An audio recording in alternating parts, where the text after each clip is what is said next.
Él es el motivo de nuestra alabanza y Él es el motivo de nuestro gozo, o al menos debe de ser el motivo de nuestro gozo. No nos gozamos porque nos va bien, nos gozamos porque Él es bueno. Amén. Así es que yo traigo una enseñanza espero que sí sean 12 minutos, que le titulamos Adoración a Emmanuel. Adoración a Emmanuel. Y la palabra de Dios nos indica qué significa Emmanuel. Dice: he aquí una virgen concebirá y dará a luz un hijo, y llamará su nombre Emmanuel, que traducido es Dios con nosotros. Eso es lo que significa el nombre de Emmanuel. Y nosotros vamos a aprender una manera diferente de cómo adorar a Emmanuel, a Dios con nosotros. Podemos adorarlo sabiendo que Él está con nosotros y que Él está en nosotros. Si tú recibiste al Señor Jesucristo, le entregaste tu vida y lo aceptaste como tu Señor y tu Salvador, el Espíritu Santo vive dentro de ti. Y eso quiere decir que Dios está dentro de ti. Dios está en ti. Y desde ese conocimiento nosotros decidimos adorarlo a Él. Amén. Amén. Esta historia es muy conocida, la escuchamos cada vez que celebramos la Navidad. Y aunque como hijos de Dios sabemos que estas no son las fechas exactas en las que Él nació, nosotros tomamos esto como una oportunidad de recordarlo y de adorarlo y darle gracias porque Él nació para venirnos a dar salvación y vida eterna. Y ese es un motivo para agradecer y para celebrar. Amén. Amén. Sabemos que la historia nos relata que Él nació en la ciudad de Belén.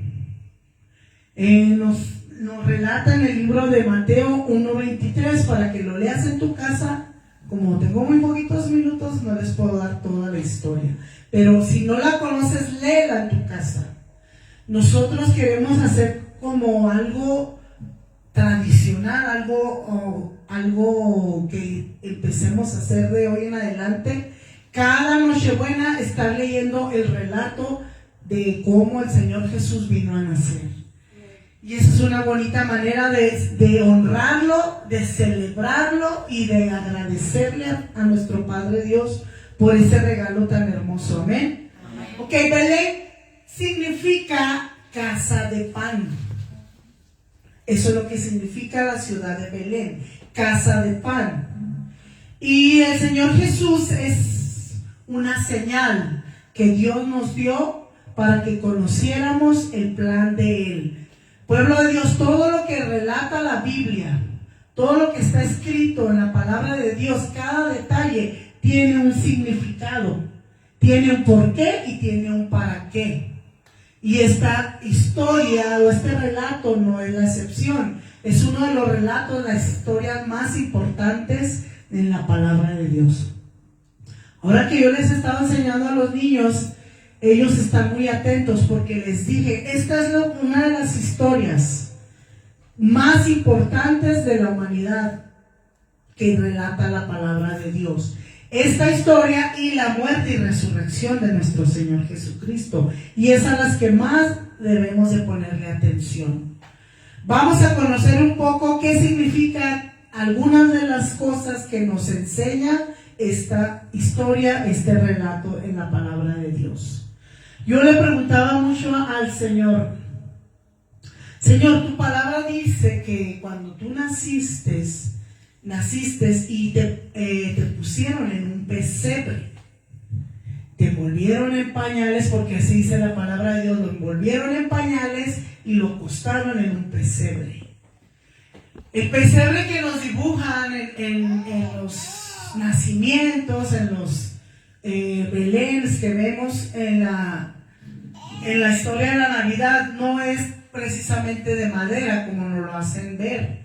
El pesebre que se usaba en ese tiempo era un pesebre de piedra, tallado en piedra. Y es donde efectivamente los animales bebían agua o les daban comida. Pero este pesebre de piedra lo usaban también, pueblo de Dios, para envolver a los corderos que acababan de nacer. Los corderos que eran escogidos para sacrificio de la Pascua. El sacrificio de Pascua. Cada vez que nacía un cordero sin defecto, sin mancha, perfecto, era apartado, era envuelto en sábanas y se colocaba en estos pesebres. Eso quería decir que él estaba apartado para un sacrificio, el sacrificio de la Pascua. Y todos los pastores de alrededor sabían este significado. Todos los sacerdotes hacían esto.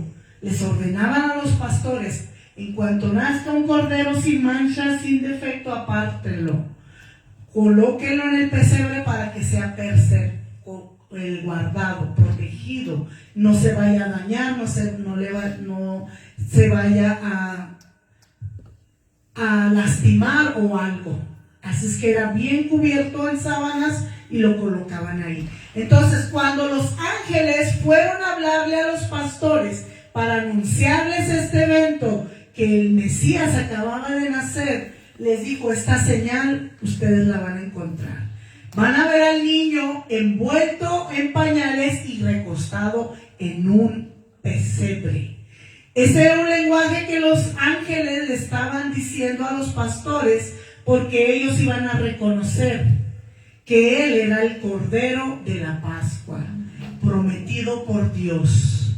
Era un concepto que ellos conocían a la perfección. Es por eso que a los que se les avisó, no se les avisó a los grandes ministros, a los sacerdotes de ese tiempo, se les avisó a los pastores porque ellos tenían esa tarea. Por lo tanto, ellos iban a poder dar testimonio, testificar que verdaderamente acababa de nacer el Cordero de Dios y que estaba siendo apartado para darnos redención y vida eterna. Ay, aquí está el Señor. Gloria a Dios. Yo tenía esa duda: Señor, ¿por qué le avisaste a los pastores? ¿Por qué no fuiste con todo el pueblo de Belén o con los altos sacerdotes de ese tiempo o los reyes de la tierra? ¿Por qué con los sacerdotes? Y era para esto, para que ellos dieran testimonio del conocimiento que ellos tenían acerca del Cordero que iba a ser inmolado, iba a ser ofrecido como sacrificio. Amén. Entonces, cada vez que tú y yo venimos a la casa de Dios, estamos viniendo a Belén a adorar a Dios, a darle adoración, que eso fue lo que corrieron a hacer los pastores, a dar testimonio que verdaderamente ya Dios nos había proveído de Cordero para darnos redención y vida eterna.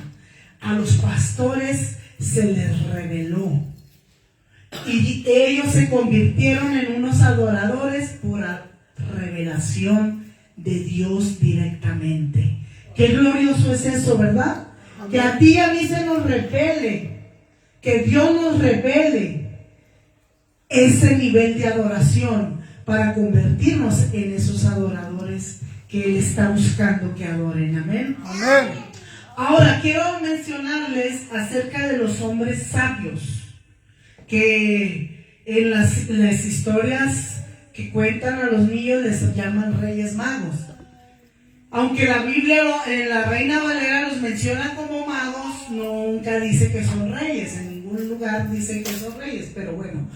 En la versión original los menciona como hombres sabios.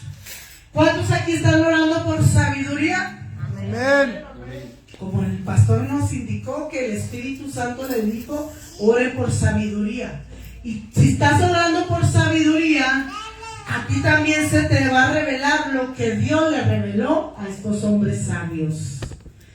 Estos hombres sabios los relata la palabra de Dios en Mateo 2:11 en adelante.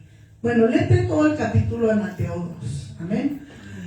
Se les reveló por medio de una estrella que ellos vieron en el cielo. Y dice la palabra de Dios que ellos venían del oriente a buscar al rey que acababa de nacer. Porque cuando miraron esa estrella dijeron, no cabe duda que esa estrella es la señal de que acaba de nacer un rey. Y no cualquier rey, el rey redentor, el que viene a redimirnos, el que viene a salvarnos, como dicen las escrituras. Ellos vieron la estrella y la empezaron a seguir. ¿Por qué? Porque hay una teoría que se cree que esos hombres sabios provenían de la tribu de Isaacar. La tribu de Isaacar, dice la Biblia, que son los entendidos en los tiempos. Los entendidos en los tiempos. Los que se fijaban en el pizarrón de Dios en el cielo para ver las señales que Dios iba a marcar para poder hacer lo que tenían que hacer. Y ellos al ver la estrella sabían que era lo que tenían que hacer y la empezaron a seguir hasta que llegaron a donde estaba el Señor Jesús. La misma estrella los guió. Y dice la palabra de Dios que cuando ellos llegaron a Belén se dieron a conocer, pero no solo eso, sino que dieron a conocer el motivo por el cual estaban buscando a ese niño rey. Y dijeron claramente, venimos a adorarlo. Queremos adorarlo. A eso hemos venido. Para eso hemos viajado tanto, hemos pasado desiertos, hemos pasado dificultades, hemos venido atravesando tantas cosas, porque estamos dispuestos a adorarlo. Y esto se te está empezando a revelar. Ahora entiendes por qué tantas batallas, tantas luchas de venir a adorar a Dios a la casa, a Belén, a la casa del pan. Porque es por revelación. Porque es algo que Dios está poniendo en tu corazón. Un entendimiento más allá, una sabiduría más allá de la humana. Amén. Amén. Y ellos vinieron con 3 cosas muy importantes para demostrar su adoración a Dios. Me voy rápidamente porque no tengo mucho tiempo. Oro, mirra, incienso. Y te voy a decir a largos rasgos qué significa el oro. El oro es cuando tú das, aún de lo que no tienes, para ayudar a otros, para dar a otros, para dar a Dios lo que es de Dios. Cuando tú te despojas de lo que tú tienes, de tus finanzas, de tu oro, para ayudar, para bendecir, para dar, ese es el oro que tú le estás ofreciendo a Dios como adoración. Lo que a ti te cuesta, lo que a ti se te dificulta, esa es una adoración. Y Dios lo ve como un oro que tú vienes a ofrecerle. Mirra. La mirra es usada, pueblo de Dios, o era usada en la antigüedad para balsamar los cuerpos cuando morían. Era algo que se desprendía de los árboles, con lo que usaban para hacer fragancias fuertes, olorosas, de un olor grato, para balsamar a los muertos. Entonces, cuando tú mueres a tu yo, cuando mueres a tu carne, a tu ego, cuando tú dices, yo voy a hacer lo que tengo que hacer porque yo quiero adorar a Dios. Cuando tú dices, yo voy a servir a Dios no porque sienta, sino porque tengo la convicción de hacerlo. Cuando la carne te quiere jalar, no vayas, es que mira, mejor quédate en la casa, ¿para qué vas a la iglesia? Y tú le dices no a tu carne, tú le estás ofreciendo mirra de adoración al Señor con tus decisiones. Al morir al tu yo, a tus deseos, a tu comodidad, tú le estás ofreciendo mirra al Señor. Incienso. cuando tú le ofreces adoración a Dios. Cuando tú abres tu boca para agradecerle. Cuando tú abres tu boca para adorarlo. Para orar aun cuando no tienes fuerzas. Aun cuando no tienes ganas. Aun cuando todo te está yendo mal. Que todo se está oscureciendo. Cuando tú abres tu boca para adorarlo, para darle gracias, para orar, para buscarlo, para decirle, tú sigues siendo mi Dios, tú sigues siendo mi Señor, no importa qué esté pasando a mi alrededor. Tú ahí le estás ofreciendo incienso. Y ese incienso sube a su presencia como un olor grato, un olor fragante. Y llega hasta su presencia, hacia Él. Y dice, aquí está un hijo mío, una hija mía adorando. Esa adoración que a mí me agrada. Esa adoración que a mí me da gloria. Esas son las cosas que nosotros venimos a ofrecerle a Dios en Belén, casa de pan, donde tú recibes pan. Es Jesucristo, el pan de vida. Su palabra que te vivifica, te da esas fuerzas que tú necesitas diariamente. Así es que, ¿cómo vamos a adorarlo hoy? Con oro, mirra, incienso. El incienso sale cuando tú abres tu boca y tú alabas, tú cantas, tú adoras, tú le das gracias, tú oras, no importa qué esté pasando a tu alrededor, tú le estás llenando su trono de incienso. Así es que ponte de pie, vamos a